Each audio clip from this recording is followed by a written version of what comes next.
Rommel was born on 15 November 1891, in Heidenheim, 28 miles from Ulm, in the Kingdom of Württemberg, southern Germany, then part of the German Empire. He was the third of 5 children to Erwin Rommel Sr. and his wife Helena von Lutz, whose father, Karl von Lewes, headed the local government council. As a young man, Rommel's father had been an artillery lieutenant. Rommel had one older sister who was an art teacher and his favorite sibling, one older brother named Manfred who died in infancy, and 2 younger brothers, of whom one became a successful dentist and the other an opera singer.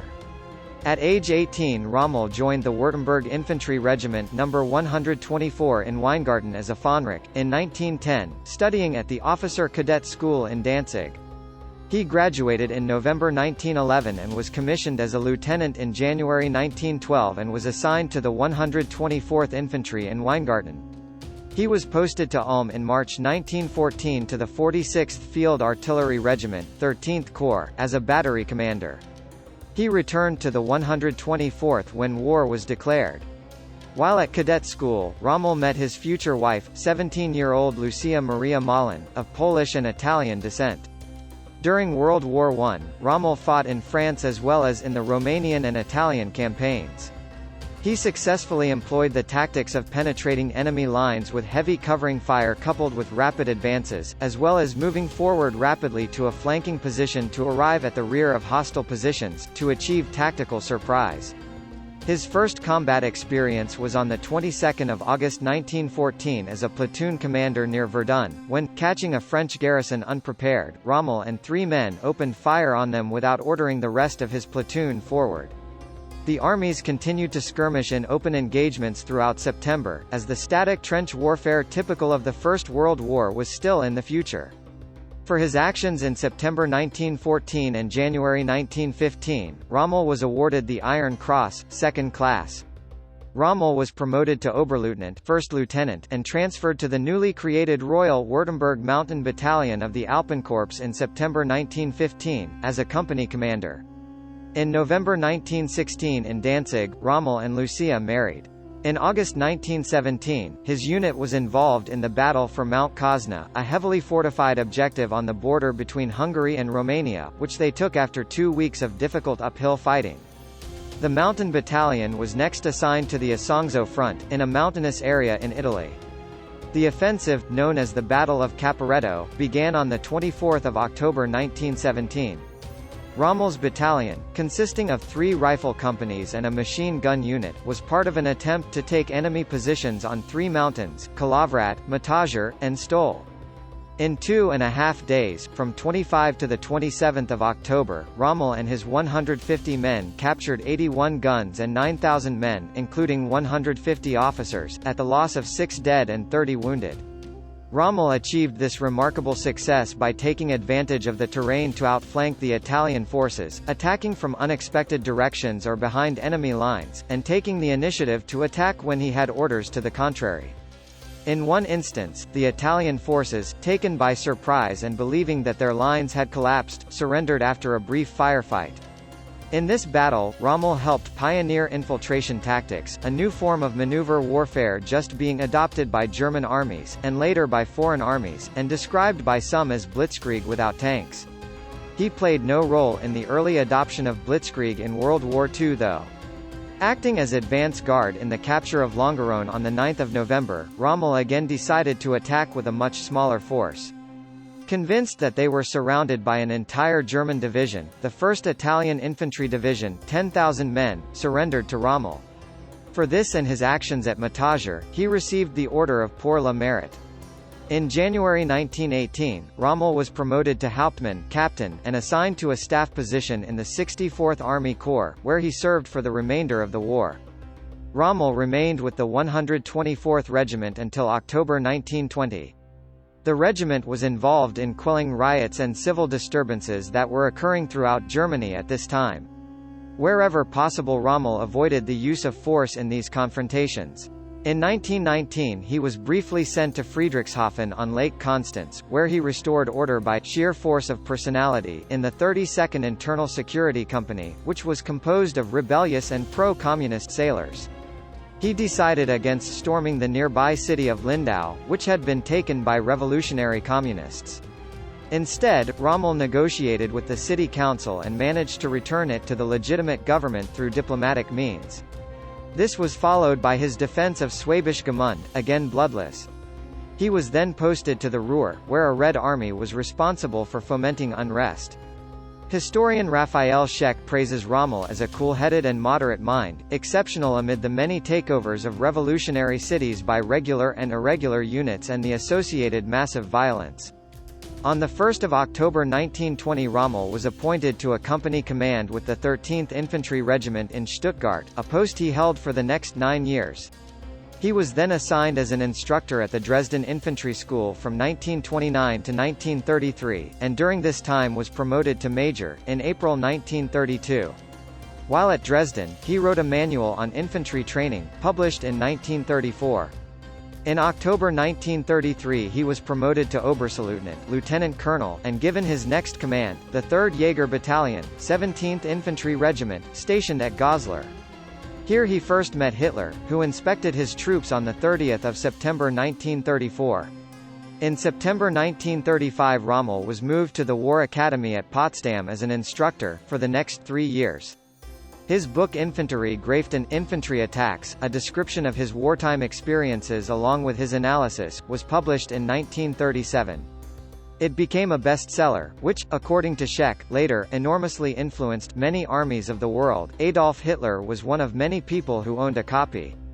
Hearing of Rommel's reputation as an outstanding military instructor, in February 1937 Hitler assigned him as the War Ministry liaison officer to the Hitler Youth in charge of military training. Here he clashed with Baldur von Schirach, the Hitler Youth leader, over the training that the boys should receive. Trying to fulfill a mission assigned to him by the Ministry of War, Rommel had twice proposed a plan that would have effectively subordinated Hitler Youth to the army, removing it from NSDAP control. That went against Schirach's express wishes. Schirach appealed directly to Hitler, consequently, Rommel was quietly removed from the project in 1938.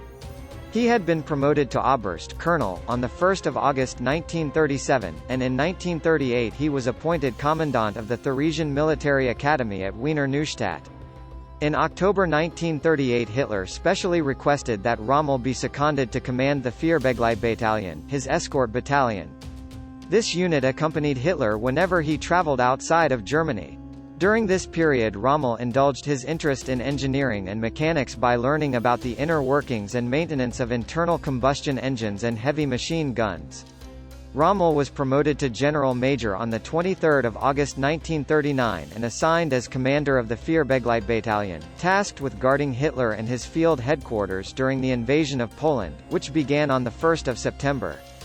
According to Remy, Rommel's private letters at this time show that he did not understand Hitler's true nature and intentions, as he quickly went from predicting a swift peaceful settlement of tensions to approving Hitler's reaction to the Gleiwitz incident, a false flag operation staged by Hitler and used as a pretext for the invasion.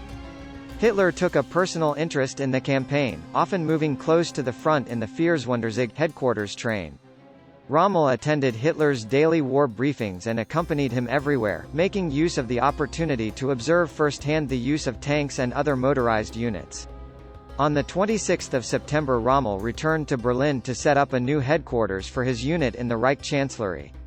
Rommel returned briefly to occupied Warsaw on 5 October to prepare for the German victory parade.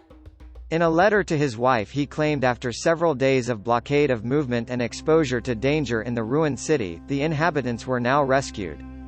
Following the campaign in Poland, Rommel began lobbying for command of one of Germany's panzer divisions, of which there were then only 10. Rommel's successes in World War I were based on surprise and maneuver, two elements for which the new panzer units were ideally suited. Rommel received a promotion to a general's rank from Hitler ahead of more senior officers. Rommel obtained the command he aspired to, despite having been earlier turned down by the Army's Personnel Office, which had offered him command of a mountain division instead. According to Caddick Adams, he was backed by Hitler, the influential 14th Army commander Wilhelm List, a fellow Württemberger middle-class, military outsider, and likely Guderian as well. Going against military protocol, this promotion added to Rommel's growing reputation as one of Hitler's favored commanders, although his later outstanding leadership in France quelled complaints about his self-promotion and political scheming. The 7th Panzer Division had recently been converted to an armored division consisting of 218 tanks in 3 battalions, thus, 1 tank regiment, instead of the 2 assigned to a standard panzer division, with 2 rifle regiments, a motorcycle battalion, an engineer battalion, and an anti-tank battalion. Upon taking command on 10 February 1940, Rommel quickly set his unit to practicing the maneuvers they would need in the upcoming campaign. The invasion began on 10 May 1940. By the third day Rommel and the advance elements of his division, together with a detachment of the 5th Panzer Division under Colonel Hermann Werner, had reached the River Meuse, where they found the bridges had already been destroyed. Guderian and Reinhardt reached the river on the same day. Rommel was active in the forward areas, directing the efforts to make a crossing, which were initially unsuccessful because of suppressive fire by the French on the other side of the river. Rommel brought up tanks and flak units to provide counter-fire and had nearby houses set on fire to create a smokescreen. He sent infantry across in rubber boats, appropriated the bridging tackle of the 5th Panzer Division, personally grabbed a light machine gun to fight off a French counterattack supported by tanks, and went into the water himself, encouraging the sappers and helping lash together the pontoons. By the 16th of May Rommel reached Avesnes, and contravening all orders and doctrine, he pressed on to Cateau. That night, the French Second Army Corps was shattered and on the 17th of May, Rommel's forces took 10,000 prisoners, losing 36 men in the process. He was surprised to find out only his vanguard had followed his tempestuous surge. The High Command and Hitler had been extremely nervous about his disappearance, although they awarded him the Knight's Cross. Rommel's and Guderian's successes and the new possibilities offered by the new tank arm were welcomed by a small number of generals, but worried and paralyzed the rest. On 6 February 1941, Rommel was appointed commander of the new Deutsches Afrika Korps (DAK), consisting of the 5th Light Division, later renamed 21st Panzer Division, and of the 15th Panzer Division. He was promoted to general lieutenant 3 days later and flew to Tripoli on 12 February. The DAK had been sent to Libya in Operation Sonnenblume to support Italian troops who had been roundly defeated by British Commonwealth forces in Operation Compass. His efforts in the Western Desert Campaign earned Rommel the nickname the Desert Fox from British journalists. Allied troops in Africa were commanded by General Archibald Wavell, Commander-in-Chief, Middle East Command. Rommel and his troops were technically subordinate to Italian Commander-in-Chief General Italo Garibaldi. Disagreeing with the orders of the Oberkommando der Wehrmacht (OKW), German Armed Forces High Command, to assume a defensive posture along the front line at Sirte, Rommel resorted to subterfuge and insubordination to take the war to the British. According to Remy, the General Staff tried to slow him down but Hitler encouraged him to advance, an expression of the conflict that had existed between Hitler and the army leadership since the invasion of Poland. He decided to launch a limited offensive on 24 March with the 5th Light Division, supported by 2 Italian divisions. This thrust was not anticipated by the British, who had ultra-intelligence showing that Rommel had orders to remain on the defensive until at least May, when the 15th Panzer Division were due to arrive. On 4 April, Rommel was advised by his supply officers that fuel was running short, which could result in a delay of up to 4 days. The problem was Rommel's fault, as he had not advised his supply officers of his intentions, and no fuel dumps had been set up. Rommel ordered the 5th Light Division to unload all of their lorries and to return to El Agheila to collect fuel and ammunition. Driving through the night, they were able to reduce the halt to a single day. Fuel supply was problematic throughout the campaign, as no petrol was available locally. It had to be brought from Europe by tanker and then carried by road to where it was needed. Food and fresh water were also in short supply, and it was difficult to move tanks and other equipment off-road through the sand. Cyrenaica was captured by the 8th of April, except for the port city of Tobruk, which was besieged on the 11th of April. The siege of Tobruk was not technically a siege, as the defenders were still able to move supplies and reinforcements into the city via the port. Rommel knew that by capturing the port he could greatly reduce the length of his supply lines and increase his overall port capacity, which was insufficient even for day-to-day operations and only half that needed for offensive operations. The city, which had been heavily fortified by the Italians during their 30-year occupation, was garrisoned by the 18th Infantry Brigade of the Australian 7th Division, the Australian 9th Division, HQ 3rd Armoured Brigade, several thousand British infantrymen, and one regiment of Indian Infantry, for a total of 36,000 men. The commanding officer was Australian Lieutenant General Leslie Morshead. Hoping to catch the defenders off guard, Rommel launched a failed attack on 14 April. Rommel requested reinforcements, but the OKW, then completing preparations for Operation Barbarossa, refused. General Friedrich Paulus, head of the operations branch of OKH, arrived on 25 April to review the situation. He was present for a second failed attack on the city on 30 April. On 4 May Paulus ordered that no further attempts should be made to take Tobruk via a direct assault. This order was not open to interpretation, and Rommel had no choice but to comply. Aware of this order from intelligence reports, Churchill urged Wavell to seize the initiative. While awaiting further reinforcements and a shipment of 300 tanks that were already on their way, Wavell launched a limited offensive code named Operation Brevity on 15 May.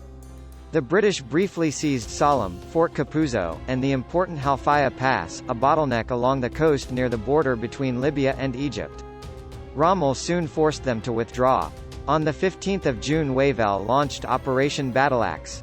The attack was defeated in a 4-day battle at Sollum and Halfaya Pass, resulting in the loss of 98 British tanks. The Germans lost 12 tanks, while capturing and seriously damaging over 20 British tanks. The defeat resulted in Churchill replacing Wavell with General Claude Auchinleck as theatre commander. Rommel appointed Heinrich Kirchheim as commander of 5th Light Division on 16 May, became displeased and replaced him with Johann von Ravenstein on 30 May 1941. In August, Rommel was appointed commander of the newly created Panzer Army Africa, with Fritz Bayerlein as his chief of staff. The Afrika Corps, comprising the 15th Panzer Division and the 5th Light Division, now reinforced and redesignated 21st Panzer Division, was put under command of General Lieutenant Ludwig Cruel. In addition to the Afrika Corps, Rommel's Panzer Group had the 90th Light Division and 4 Italian divisions, 3 infantry divisions investing Tobruk, and 1 holding Bardia. The 2 Italian armoured divisions, Ariete and Trieste, were still under Italian control. They formed the Italian 20th Motorized Corps under the command of General Gastone Gambara. 2 months later Hitler decided he must have German officers in better control of the Mediterranean theatre, and appointed Field Marshal Albert Kesselring as Commander-in-Chief, South. Kesselring was ordered to get control of the air and sea between Africa and Italy. On 23 July 1943, Rommel was moved to Greece as commander of Army Group E to counter a possible British invasion. He arrived in Greece on 25 July but was recalled to Berlin the same day following Mussolini's dismissal from office. This caused the German High Command to review the defensive integrity of the Mediterranean, and it was decided that Rommel should be posted to Italy as commander of the newly formed Army Group B. On 16 August 1943, Rommel's headquarters moved to Lake Garda in northern Italy and he formally assumed command of the group, consisting of the 44th Infantry Division, the 26th Panzer Division and the 1st SS Panzer Division Leibstandarte SS Adolf Hitler. When Italy announced its armistice with the Allies on 8 September, Rommel's group took part in Operation Axis, disarming the Italian forces. Hitler met with Rommel and Kesselring to discuss future operations in Italy on 30 September 1943. Rommel insisted on a defensive line north of Rome, while Kesselring was more optimistic and advocated holding a line south of Rome. Hitler preferred Kesselring's recommendation, and therefore revoked his previous decision for the subordination of Kesselring's forces to Rommel's army group. On 19 October, Hitler decided that Kesselring would be the overall commander of the forces in Italy, sidelining Rommel. Rommel had wrongly predicted that the collapse of the German line in Italy would be fast. On 21 November, Hitler gave Kesselring overall command of the Italian theatre, moving Rommel and Army Group B to Normandy in France with responsibility for defending the French coast against the long-anticipated Allied invasion. On 4 November 1943, Rommel became General Inspector of the Western Defences. He was given a staff that befitted an army group commander, and the powers to travel, examine and make suggestions on how to improve the defenses, but not a single soldier. Hitler, who was having a disagreement with him over military matters, intended to use Rommel as a psychological trump card. There was broad disagreement in the German High Command as to how best to meet the expected Allied invasion of northern France. The Commander-in-Chief West, Gerd von Rundstedt, believed there was no way to stop the invasion near the beaches because of the Allied Navy's firepower, as had been experienced at Salerno. He argued that the German armor should be held in reserve well inland near Paris, where they could be used to counterattack in force in a more traditional military doctrine. The Allies could be allowed to extend themselves deep into France, where a battle for control would be fought, allowing the Germans to envelop the Allied forces in a pincer movement, cutting off their avenue of retreat. He feared the piecemeal commitment of their armored forces would cause them to become caught in a battle of attrition which they could not hope to win. The notion of holding the armor inland to use as a mobile reserve force from which they could mount a powerful counterattack applied the classic use of armored formations as seen in France 1940. These tactics were still effective on the Eastern Front, where control of the air was important but did not dominate the action. Rommel's own experiences at the end of the North African campaign revealed to him that the Germans would not be allowed to preserve their armor from air attack for this type of massed assault. Rommel believed their only opportunity would be to oppose the landings directly at the beaches, and to counterattack there before the invaders could become well established. Though there had been some defensive positions established and gun emplacements made, the Atlantic Wall was a token defensive line. Rundstedt had confided to Rommel that it was for propaganda purposes only. Hitler vacillated between the two strategies. In late April, he ordered the 1st SS Panzer Corps placed near Paris, far enough inland to be useless to Rommel, but not far enough for Rundstedt. Rommel moved those armored formations under his command as far forward as possible, ordering General Erich Marx, commanding the 84th Corps defending the Normandy section, to move his reserves into the front line. Although Rommel was the dominating personality in Normandy with Rundstedt willing to delegate most of the responsibilities to him, the Central Reserve was Rundstedt's idea, but he did not oppose to some form of coastal defense, and gradually came under the influence of Rommel's thinking. Rommel's strategy of an armor-supported coastal defense line was opposed by some officers, most notably Leo Gere von Schweppenberg, who was supported by Guderian. Hitler compromised and gave Rommel 3 divisions, the 2nd, the 21st and the 116th Panzer, let Rundstedt retain 4 and turned the other 3 to Army Group G, pleasing no one. The Allies staged elaborate deceptions for D-Day, Operation Fortitude, giving the impression that the landings would be at Calais. Although Hitler himself expected a Normandy invasion for a while, Rommel and most army commanders in France believed there would be 2 invasions, with the main invasion coming at the Pas de Calais. Rommel drove defensive preparations all along the coast of northern France, particularly concentrating fortification building in the River Somme estuary. By D-Day on 6 June 1944 nearly all the German staff officers, including Hitler's staff, believed that Pas de Calais was going to be the main invasion site, and continued to believe so even after the landings in Normandy had occurred. The 5 June storm in the Channel seemed to make a landing very unlikely, and a number of the senior officers were away from their units for training exercises and various other efforts. On 4 June the chief meteorologist of the 3 Air Fleet reported that weather in the Channel was so poor there could be no landing attempted for 2 weeks. On 5 June Rommel left France and on 6 June he was at home celebrating his wife's birthday. He was recalled and returned to his headquarters at 10 p.m. Meanwhile, earlier in the day, Rundstedt had requested the reserves be transferred to his command. At 10 a.m. Keitel advised that Hitler declined to release the reserves but that Rundstedt could move the 12th SS Panzer Division Hitler-Jugend closer to the coast, with the Panzer-Lehr Division placed on standby. Later in the day, Rundstedt received authorization to move additional units in preparation for a counterattack, which Rundstedt decided to launch on 7 June. Upon arrival, Rommel concurred with the plan. By nightfall, Rundstedt, Rommel and Speidel continued to believe that the Normandy landing might have been a diversionary attack, as the Allied deception measures still pointed towards Calais. The 7th of June counterattack did not take place because Allied air bombardments prevented the 12th SS's timely arrival. All this made the German command structure in France in disarray during the opening hours of the D-Day invasion. Facing relatively small-scale German counterattacks, the Allies secured 5 beachheads by nightfall of 6 June, landing 155,000 troops. The Allies pushed ashore and expanded their beachhead despite strong German resistance. Rommel believed that if his armies pulled out of range of Allied naval fire, it would give them a chance to regroup and re-engage them later with a better chance of success. While he managed to convince Rundstedt, they still needed to win over Hitler. At a meeting with Hitler at his Wolfschluck II headquarters in Margeville in northern France on 17 June, Rommel warned Hitler about the inevitable collapse in the German defences, but was rebuffed and told to focus on military operations. By mid-July the German position was crumbling.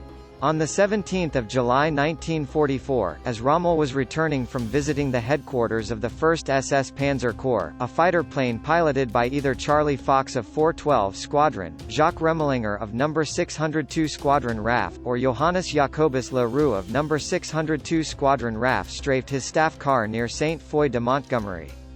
The driver sped up and attempted to get off the main roadway, but a 20mm round shattered his left arm, causing the vehicle to veer off of the road and crash into trees. Rommel was thrown from the car, suffering injuries to the left side of his face from glass shards and 3 fractures to his skull. He was hospitalized with major head injuries, assumed to be almost certainly fatal. The role that Rommel played in the military's resistance against Hitler or the 20th of July plot is difficult to ascertain, as most of the leaders who were directly involved did not survive and limited documentation on the conspirators' plans and preparations exists. One piece of evidence that points to the possibility that Rommel came to support the assassination plan was General Eberbach's confession to his son, eavesdropped on by British agencies while in British captivity, which stated that Rommel explicitly said to him that Hitler and his close associates had to be killed because this would be the only way out for Germany. This conversation occurred about a month before Rommel was coerced into committing suicide. Other notable evidence includes the papers of Rudolf Hartmann and Karl Heinrich von Stulpnagel, who were among the leaders of the military resistance.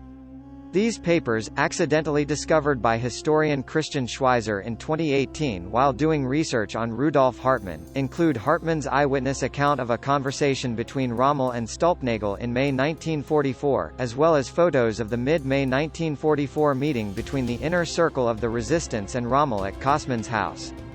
On 17 July, Rommel was incapacitated by an Allied air attack, which many authors describe as a fateful event that drastically altered the outcome of the bomb plot. After the failed bomb attack of 20 July, many conspirators were arrested and the dragnet expanded to thousands. Rommel was first implicated when Stulpnagel, after his suicide attempt, repeatedly muttered "Rommel" in delirium. Under torture, Hofacker named Rommel as one of the participants. Additionally, Goerdeler had written down Rommel's name on a list as potential Reich president. On 27 September, Martin Bormann submitted to Hitler a memorandum which claimed that the late General Stulpnagel, Colonel von Hofacker, Kluge's nephew who has been executed, Lieutenant Colonel Rathgens, and several living defendants have testified that Field Marshal Rommel was perfectly in the picture about the assassination plan and has promised to be at the disposal of the new government.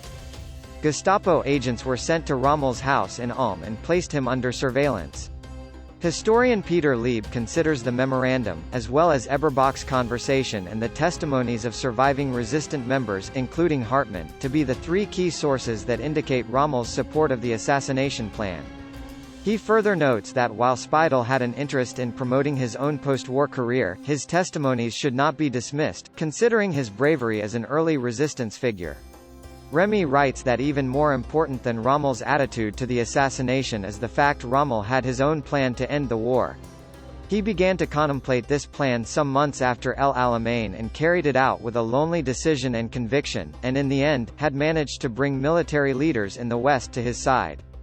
Rommel's case was turned over to the Court of Military Honor, a drumhead court-martial convened to decide the fate of officers involved in the conspiracy.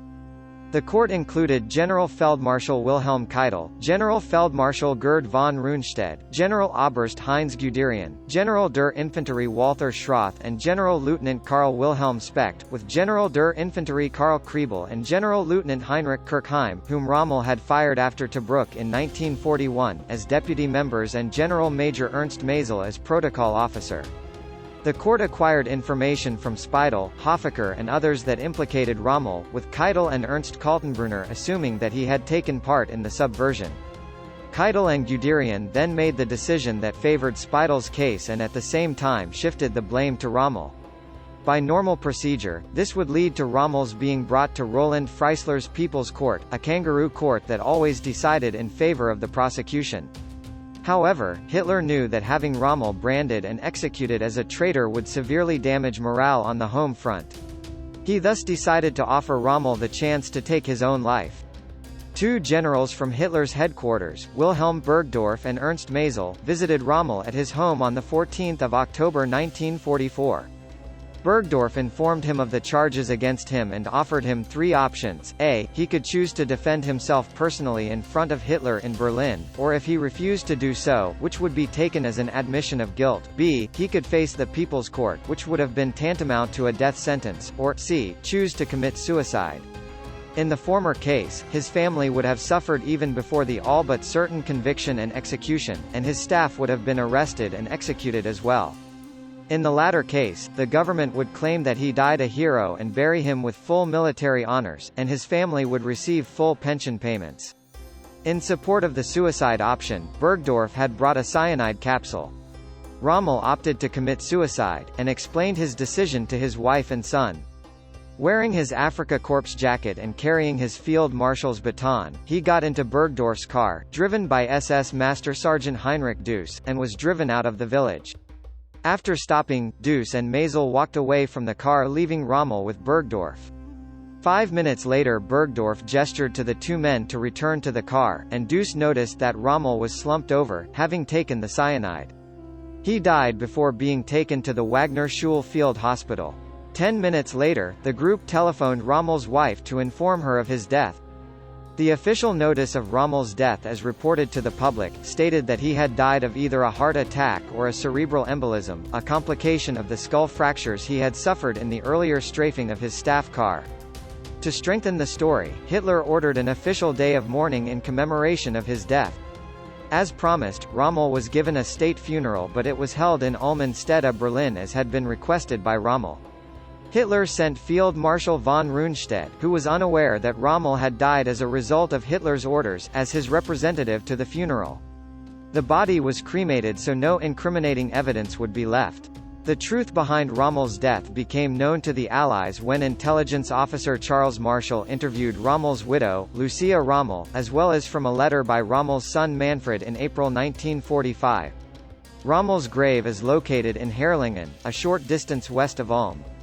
For decades after the war, on the anniversary of his death, veterans of the Africa campaign, including former opponents, would gather at his tomb in Herrlingen. Erwin Rommel is one of the only military leaders in Germany who has not been involved in war crimes cases. It is one of the legendary military figures of the Second World War.